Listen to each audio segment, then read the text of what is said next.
ইসলামের ইতিহাস ও সংস্কৃতি ক্লাসে সবাইকে স্বাগত জানাচ্ছি।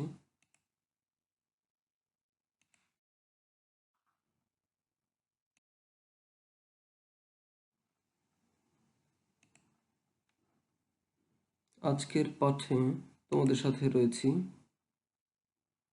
আমি মোহাম্মদ রবিউল ইসলাম, প্রভাষক, ইসলামের ইতিহাস ও সংস্কৃতি বিভাগ, বকশীগঞ্জ সরকারি কিয়ামতুল্লাহ কলেজ, বকশীগঞ্জ, জামালপুর।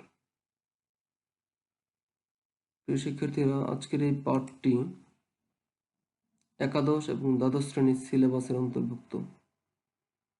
এটি একাদশ এবং দ্বাদশ উভয় শ্রেণীর জন্য কাজে লাগবে।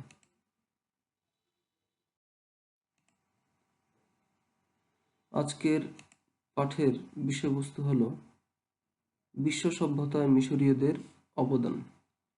এটি তোমরা জেনে থাকবে। ইসলামের ইতিহাস ও সংস্কৃতি প্রথম পত্রের অধ্যায় 1-এর পাঠ 7-এ রয়েছে এই আজকের টপিকটি। অধ্যায় 1-এর পাঠ 7-এ এই বিষয়টি রয়েছে তোমাদের পাঠ্যপুস্তকে।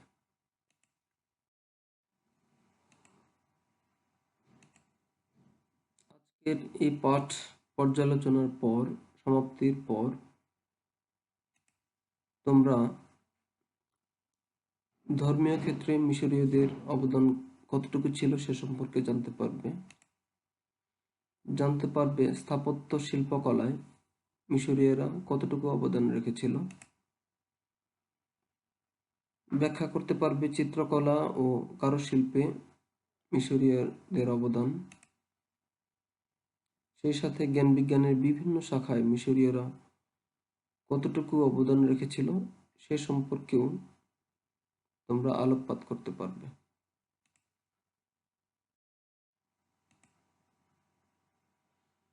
চলো দেরি না করে আমরা মূল আলোচনায় ফিরে যাই।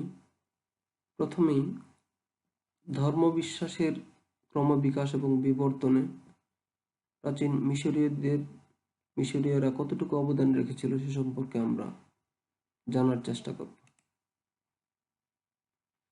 মিশরীয় চিত্রকলা, স্থাপত্য ও ভাস্কর্যে প্রাপ্ত তথ্যের আলোকে দেখা যায় যে বিভিন্ন প্রাকৃতিক শক্তিকে প্রাচীন মিশরীয়রা দেবতা মেনে পূজা করত।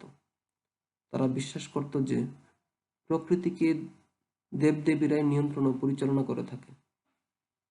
প্রাচীন মিশরীয়দের বিশ্বাস অনুসারে সূর্যের দেবতা রা বা রে দেবদেবীর রাজা। তিনি প্রধান দেবতা হিসেবে অন্য দেবতাদের নিয়ন্ত্রণ করতেন।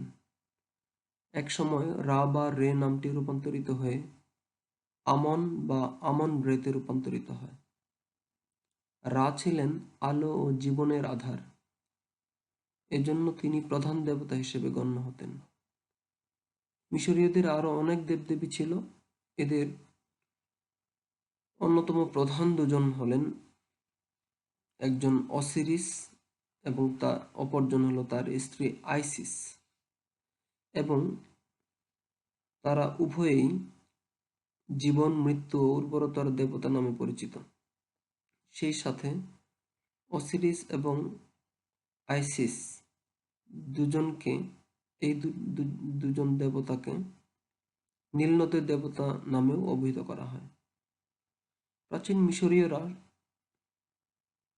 মিশরীয় যে সম্রাট ছিল, এই সম্রাটদেরকে বলা হতো ফারাও।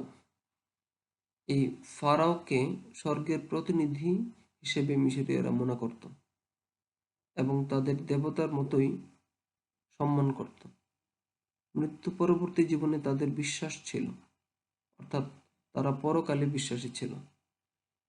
ইসলাম ধর্মে মুসলিমরা যেমন বিশ্বাস করে ইহকালের পরে পরকাল রয়েছে, ঠিক তেমনি প্রাচীন মিশরীয়রাও আজ থেকে খ্রিস্টপূর্ব 5000 বছর পূর্বে, খ্রিস্টপূর্ব 5000 অব্দের দিকে, অর্থাৎ আজ থেকে প্রায় 7000 বছর পূর্বে সেই প্রাচীন মিশরের অধিবাসী যারা ছিল তারা বিশ্বাস করত মৃত্যুর পরে আরেকটি জীবন আসবে।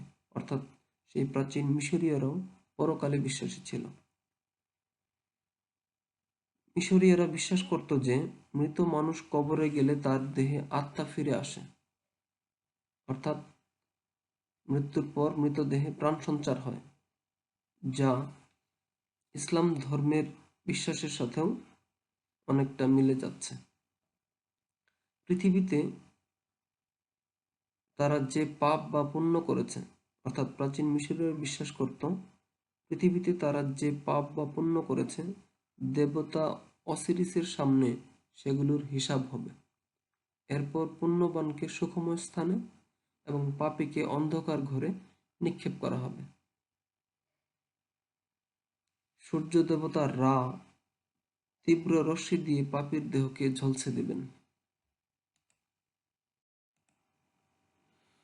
মিশরীয় সভ্যতার অবক্ষয়ের যুগে মিশরীয়দের ধর্মে নানা কুসংস্কার যুক্ত হয়ে পড়ে।